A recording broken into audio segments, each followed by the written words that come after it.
What is going on, guys? Thank you so much for joining me here today. And today I'm going to talk about something a little different from the normal thing that I normally talk about, which is gear and just like underwater stuff. That's kind of like my specialty.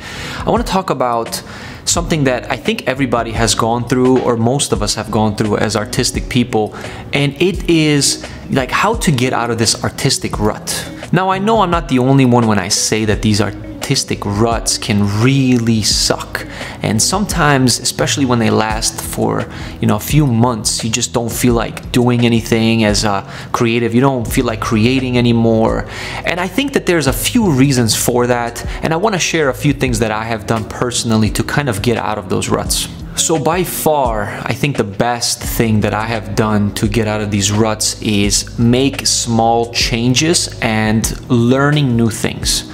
So for example, I do a lot of video work. I shoot a little bit of photography, but I do mostly video work. So one of the things that keeps me excited, the small things, are to learn new things. Now, these small things can be very simple. They can be something like learning a new transition, or they can be, something like learning how to color grade in a different way. Or these things can be large, like very large changes, like what I just did about, 5 months ago, and that is learning a whole new skill. Now, that skill for me was learning how to scuba dive and learning how to do videography work underwater, and I have to tell you that it has been life-changing for me. You see, when you start putting yourself into these different environments, you start to expand your mind creatively, and that is, I think, the biggest gift that you can give yourself as a creative.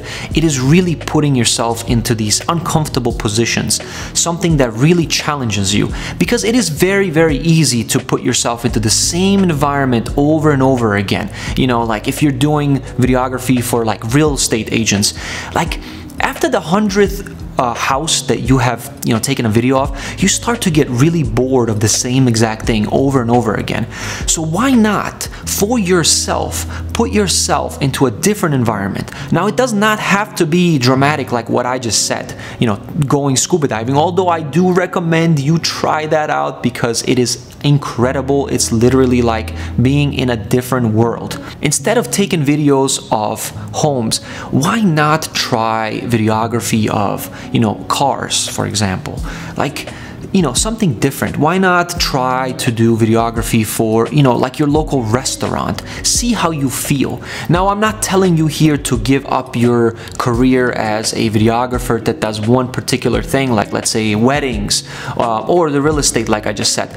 Of course, don't give that up. But I'm telling you to feed your, artistic soul, if you want to call it that. I think that once you do that, you will realize that your actual work, the thing that you're really good at, like, the thing that you specialize in, starts becoming better. Now, as somebody who cannot focus, doesn't have a whole lot of attention span for things, I think that what happened with me with scuba diving that I discovered is that I have started to become more patient and more relaxed when it comes to my videography. I think, to me, I'm starting to enjoy it more because I'm enjoying now the process more than just like what the end result is going to look like. Now, I wanted to keep this video really short because I wanted to really just share the main thing that I do as a creative to get out of a artistic rut.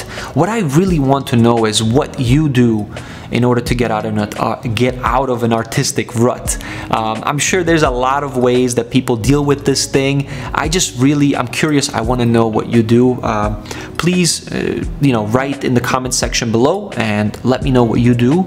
And if you like videos like this, if you like underwater photography, videography, if you like drone work, that's what I do. If you like Fujifilm gear, I love Fujifilm gear as well. That's what I shoot on. I will talk about more more about Fujifilm gear and how I use it and what I think about it. And then of course there's other cameras that I like as well, and I will have those on this channel that I'm going to be reviewing, like the ZV-E1. I'm going to be reviewing that over the weekend. I'm actually going to be testing one out.